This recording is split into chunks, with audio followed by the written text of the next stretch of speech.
Pagi hari yang cerah ini, kita semua dapat berkumpul di Ballroom Hotel Alam Indah, Kota Semarang untuk saling bersilaturahmi bersama dalam acara pengukuhan dan pelepasan wisudawan wisudawati jurusan Teknik Elektro Politeknik Negeri Semarang tahun 2005 bertempat di Ballroom Hotel Alam Indah, Kota Semarang tanggal 24 September tahun 2005. Tak lupa kami haturkan terima kasih yang sebesar-besarnya kepada Bapak Ketua Jurusan Teknik Elektro, Bapak Dr. Andes Suhendro yang telah berkenan hadir untuk memenuhi undangan panitia dalam acara wisuda jurusan Teknik Elektro, dan Bapak Eko Widayanto selaku wakil dari Balai Latihan Kerja Indonesia, Bapak Furqon Karim selaku pembicara dari Balai Latihan Kerja Indonesia, dan juga kepada seluruh wisuda untuk membacakan susunan acara pada wisuda jurusan Teknik Elektro Politeknik Negeri Semarang pada pagi hari ini. Kami persilahkan bersaudara Meti. Susunan acara wisuda BLKI Semarang yang kami hormati Bapak Furqon Karim selaku pemberi materi untuk wisudawan dan wisudawati. Yang kami hormati pula tamu-tamu undangan yang tidak mungkin kami sebutkan satu persatu, serta yang kami hormati dan kami banggakan kakak-kakak wisudawan wisudawati jurusan Teknik Elektro Politeknik Negeri Semarang. Allahumma sholli ala sayyidina Muhammad wa ala ali sayyidina Muhammad. Maha Allah yang masih memberikan kita kami mengucapkan selamat kepada kakak-kakak wisudawati yang telah berhasil mendapatkan studi selama 3 tahun di Politeknik wisuda jurusan Teknik Elektro 2005 adalah sebuah acara yang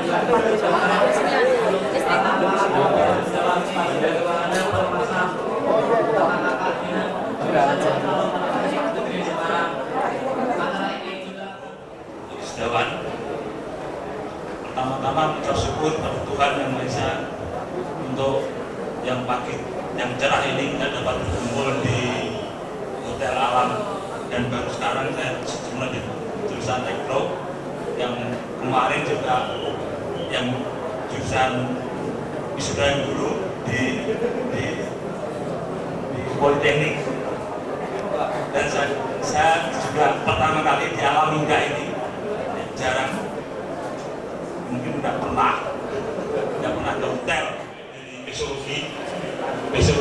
Tapi kalau instalasi jaringan telepon saya nggak ngepek, ya.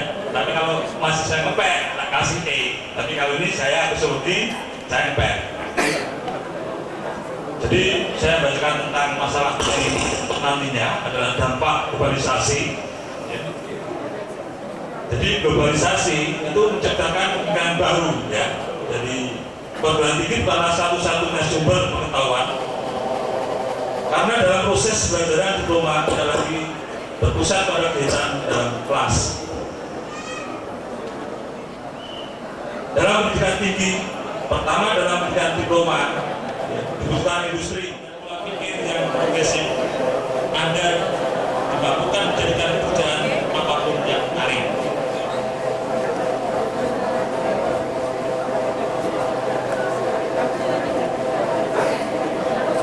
Sikap aktif dan disiplin.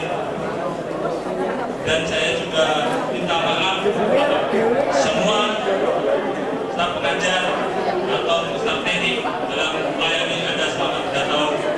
Kalau ada yang mungkin saja ekspresi saya kurang, saya mohon maaf kepada kalian.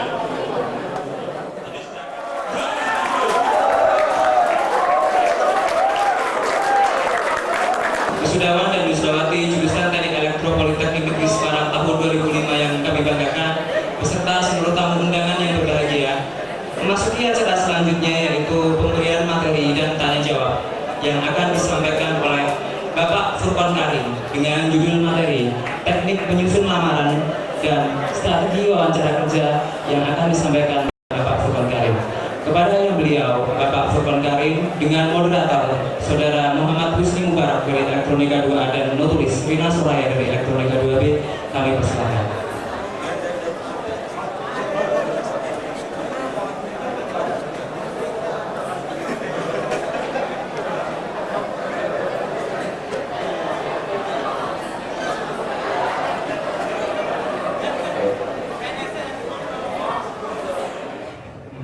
Saya selaku moderator Muhammad Husni Mubarak dan rekan saya Rina Suraya sebagai notulen akan mengantarkan Bapak untuk membicarakan tentang pengalaman kerja seperti itu.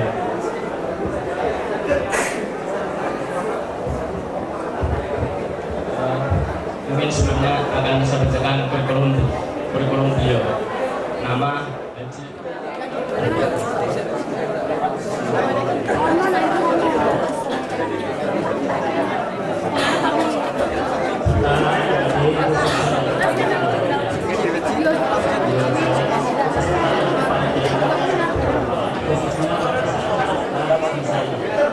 saya yakin adik yang baru masuk yang belum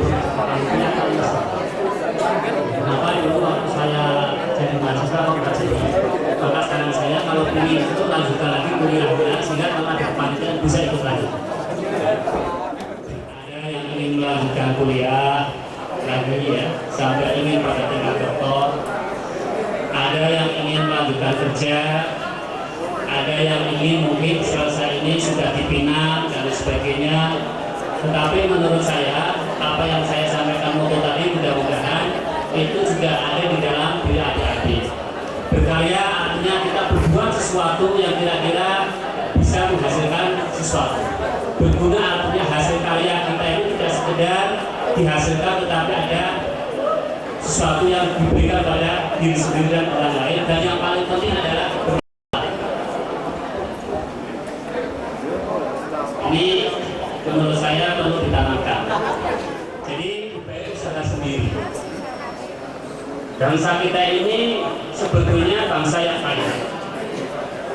Bangsa yang saya katakan amat kaya. Sayang sekali ada sumber daya alam, sumber daya manusia yang sebetulnya sangat potensi, tetapi terpuruk dengan kondisi perekonomian. Mungkin ini tidak nakut-nakuti. Angka Biro Pusat Statistik dalam tanggal 9 September yang saya terima kemarin itu mencapai 10,8 juta jiwa pengangguran. Ya, kalau Pak Hendro ngajari teknik, kalau saya ngajari mengenai masalah SDM. Sehingga saya mikir, kalau kalian mengharap dari sebuah melamar pekerjaan akan sangat sulit. Padahal potensi di depan kita cukup banyak. Contoh saja, telur asin yang di Jawa, yang di Brebes itu begitu harganya mungkin 1 kilo sekitar, saya lupa angkanya, kalau per piece itu mungkin sekitar 1.500 dan sebagainya. Andai kan kita jual nggak usah jauh-jauh, masih di dalam nasional saja, taruhlah di Kalimantan dan sebagainya, itu ternyata harganya bisa 2 kali lipat. Nah, nyebrang sebentar ke Malaysia itu bisa lebih tinggi. Baru lulus bisa menghasilkan sesuatu karya, ya, mungkin juga bisa bekerja, sehingga kita sebagai manusia itu ada kemanfaatan yang ada baik pada diri kita maupun di lingkungan, minimal bermanfaat bagi keluarga. Ya. Baik, saya masuk kepada materi inti. Jadi di dalam satu perusahaan ada yang namanya HR departemen atau manajer personalnya atau bagian HRD. Salah satu fungsinya adalah rekrutmen dan selection. Ya, lanjut. Ya. Nah, definisinya apa? Kalau rekrutmen itu merupakan sebuah ini bukan HRD-nya, karena kalau jadi artinya apa? Kita punya nilai manfaat dalam diri ini sesungguhnya bagi diri kita karena membentuk yang namanya leadership ability. Kemudian punya motivasi, saya kira motivasi kalian tinggi. Apalagi sekarang untuk mau berusaha susah adalah kreatif, inovatif, jujur, ya, agresif, ngotot dan gigih. Ya. Baik, kita lanjut. Nah, itu secara umum ya, itu tidak perlu kita lanjut aja. Yang ini yang mungkin pada topik hari ini. Nah, sekarang Anda sudah lulus. Sekarang ingin ngerti, Pak, gimana sih Pak saya dapat informasi pekerjaan? Apakah ke Pak Eko atau Pak Hendro? Sebetulnya pada siapapun punya potensi untuk kita dapatkan. Nah, secara umum ada beberapa tempat yang bisa kita dapatkan, yakni di mass media, ya. Di mass media aja sekarang sudah bisa kita deteksi koran-koran yang memuat lowongan. Kalau kita masuk ke milis yang namanya vakansi, salah satu ya, vakansi ke Yahoo.com atau ke Indonesia Headhunter, itu akan muncul. Dan itu tiap hari rata-rata saya terima sekitar 100 sampai 115. Jadi saya membuka bukan untuk mencari informasi sekarang ini, karena Pak, untuk menghapus biar tidak bonceng. Ya, jadi kalian nggak perlu khawatir. Jadi Allah telah memberikan kepada kita otak dan Anda sudah lulus, artinya Anda memenuhi kualifikasi ke sana. Manfaatkan kemajuan-kemajuan teknologi ini. Ya, jadi Anda kalau yang takut kehitaman gara-gara melamar itu nggak usah, cukup beli lihat komputer. Kalau nggak punya mampu beli komputer, ya saya kira kita bisa ke internet dan sebagainya, kita bisa ke warnet dan sebagainya, ya. Kemudian informasi lebih banyak potensinya dibanding dari sarjana, ya. Jadi kalian nggak perlu khawatir, kalau ada kemauan, insya Allah apa yang menjadi harapan dan cita-cita kalian itu bisa. Lanjut. Nah, sekarang kalau sudah kita tahu ada informasi bagaimana cara melamar, nah inilah yang mungkin saya diundang di sini dalam rangka bagaimana cara membuat lamaran. Seringkali saya menerima banyak aplikasi lamaran. Artinya apa? Artinya memang mau tidak mau ini kontak dengan manusia. Ya, ini bukan dengan mesin, ini bukan dengan seperti ini, dengan manusia. Saya harus melihat dulu bagaimana ini. Ya, jadi bagaimana cara kita membuat lamaran? Pertama, bahwa surat lamaran itu akan terdiri dari pertama surat lamaran, ya. Kemudian CV, ID, ini bisa SIM, bisa KTP, ya. Kalau nggak diminta dua-duanya ya cukup KTP, ya. Foto juga nggak sebanyak-banyak. Kalau nggak diminta ya cukup kita kasih tas satu tahun. produksi, apakah kita melamar di administrasi, apakah kita melamar di finance. Contoh mas. Jadi salah satu contoh ya, ini satu misalkan sebuah perusahaan furniture ya, yang sedang membutuhkan tenaga elektro, ya, supervisor maintenance. Jadi di sini pada saat lamaran, kalau kita nggak tahu yang akan menerima ini siapa, itu gunakan aja user or madam, karena kita nggak tahu cewek atau cowok. Tapi jangan digabung jadi cewek gitu, ya. Staf yang ada di situ tolong aku perintahkan. Saya kasihkan lagi, oh ternyata memang bisa. Sehingga saya berkesimpulan, apapun kalau kita mau, insya Allah Tuhan pasti memberi jalan. Ya. Jadi di sini kita dapat dari mana informasi ini? Misalkan di situ Kompas, ya, pada tanggal Agustus membutuhkan seorang maintenance supervisor, ya. Dan atau kalau kita nggak tahu dari koran, tetapi dari informasi ini. Misalkan ini sekedar informasi ya, ada perusahaan yang lebih butuh banyak itu Ungaran Sari Gamit. Itu gede, itu yang saya jual gitu. Saya menjual diri saya melalui IP misalkan. Tapi kalau IP-nya kecil yang nggak usah dicantumin. Ya, misalkan IP-nya cuma pas-pasan 2,6 ya. Ya, minimal ya 2,75 lah boleh GR gitu. Ya, kalau 2,5, saya nggak tahu kalau yang di 3 sama ya. Itu ya di atas 2,75 lah kita boleh cantumin, tapi kalau enggak tunjukkan yang lain ya. Mungkin kita pernah menjadi juara kualitas Anda dan memang harus diluruskan sehingga maupun S1 bahkan S1-nya sudah harus.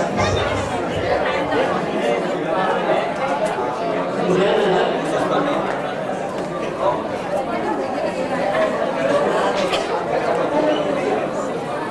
kemudian ya surat lamaran itu biasanya ada CV-nya. Sesungguhnya pada saat aplikasi itu yang kita jual selain surat lamaran adalah CV atau daftar riwayat hidup. Bagaimana kita cara kita menulis? Saya bukan mau melihat salah-salahnya kan, ya pakaiannya yang kita pakai ada makanya kesalahan dan sebagainya.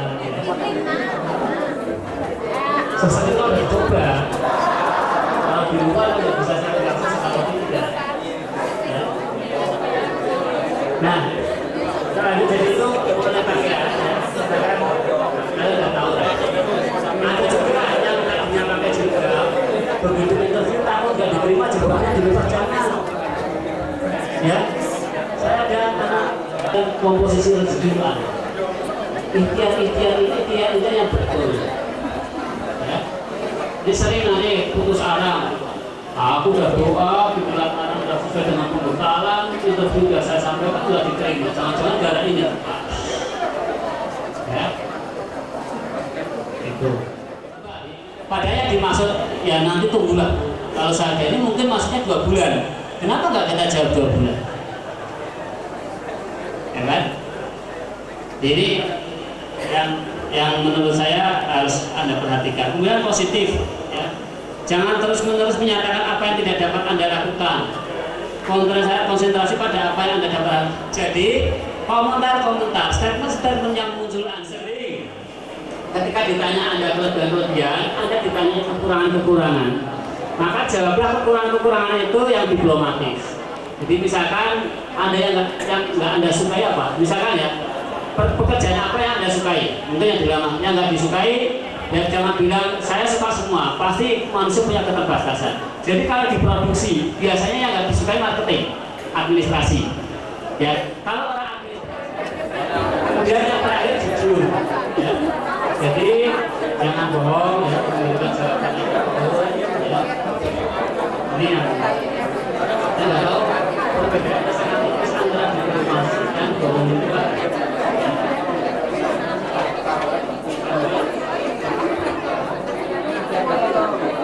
Ini ada beberapa penelitian.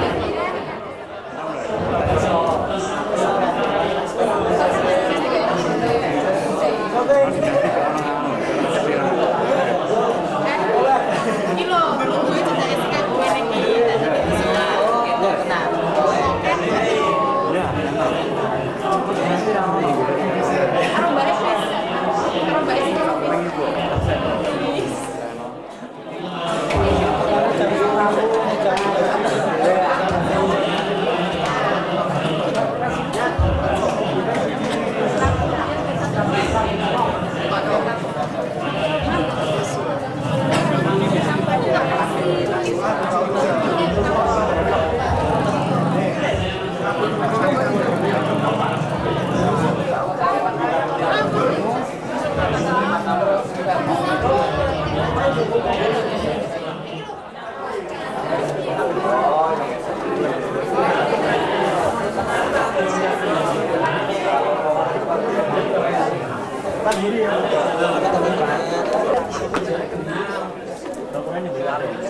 Kalau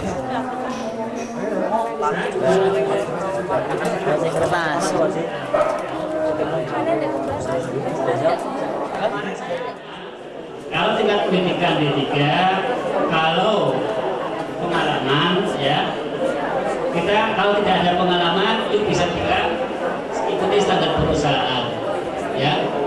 Ini biasanya kalau di Semarang antara 750 sampai 1 juta ya. Nah ini Anda bisa melihat situasi di perusahaan itu kira-kira kalau satpamnya aja bajunya rapat, yang mintanya jangan tinggi-tinggi ya. Kalau satpamnya agak kuncring ya, kantornya juga bagus ya, kemudian Anda sempat ngobrol-ngobrol dengan satpam, wah ini bisa menebaknya gini, ketika masuk ke satpam Anda bertanya, Pak berapa lama?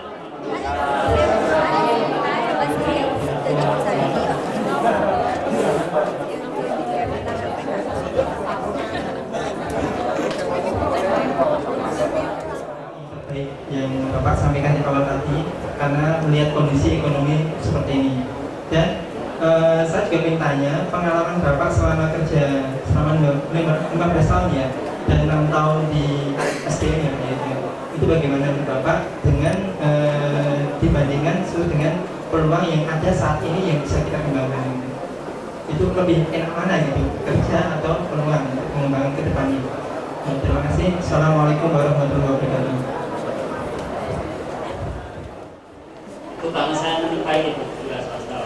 Kemudian ketika kuliah awal saya nggak ada kegiatan ya, tapi waktu nggak ada kegiatan saya sempat pisahkan karena satu koma, karena saya nggak yakin yang namanya kuliah di Purwokerto. Saya pinginnya tetap di Diaman atau di Budi. Tapi setelah itu saya ambil keputusan saya ajak bareng, saya gaji mereka, saya jualan sari ya. Waktu itu saya kasih judul Truyuk Sari. Saya punya pacar namanya Rini dari Karen ini untuk kita, tapi kan untuk saya kan pas ya. Nah, pada saat saya KPN sama saya kuliah saya selesai. Ya ketika selesai saya bekerja itu orang lain banyak kalau nggak ada titipan, nggak ada inilah sekolah saya awal. Dan saya di Kanindo, ujiannya sampai sekarang sudah selesai. Jadi kesimpulannya, tapi mudah-mudahan saya masuk ke dalamnya. Itulah berpikir positif kita. Ya. Kedua, kalau Anda punya potensi, kita bekerja itu dapatnya nggak seberapa. Kalau Anda punya kesempatan, itu saya takut nggak jarang. Maka saya hanya bisa ngomong. Maka saya ikut konsultan. Saya sebagai konsultan, misalnya yang ngomong ketika saya misalkan nggak ada job, saya mau memulai ke sana, melangkah ke sana tidak. Dan itu memang dalam buku di majalah Independen mengatakan kalau Anda sudah sukses di dalam dan cari, dan yang tiga adalah berikhtiar dengan semaksimal mungkin, dan jangan lupa bahwa pada dasarnya kita itu adalah makhluk pasti Tuhan, maka doa itulah yang mungkin menurut saya kunci utama juga untuk berhasil. Ya. Itu yang bisa saya sampaikan. Jadi memang kalau kita lihat angka statistik cari kerja memang berat. Ya. Maka 150 juta gitu ya. Tapi itu akan habis dengan cepat dan Anda akan mencari pekerjaan yang lain sulit. Lebih bijaksana, lebih alif kamu melamar di tempat yang lain, begitu terima pindah. Itu akan lebih baik. Ya. Ada yang lain? Yang cewek mungkin? Ada? Oh.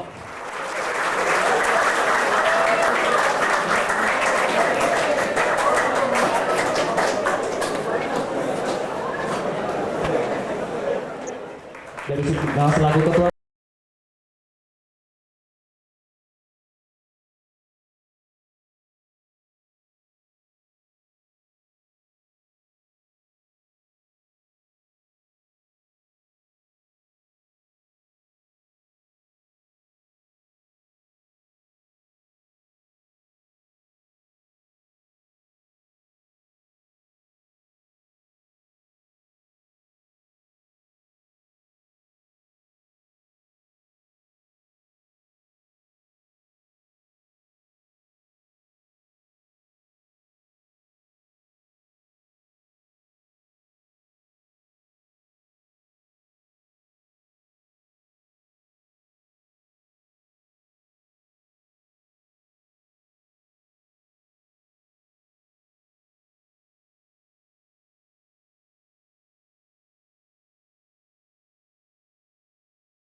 dunia nasional maupun tingkat internasional. Kami mengangkat imbauan Bapak Ibu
Bapak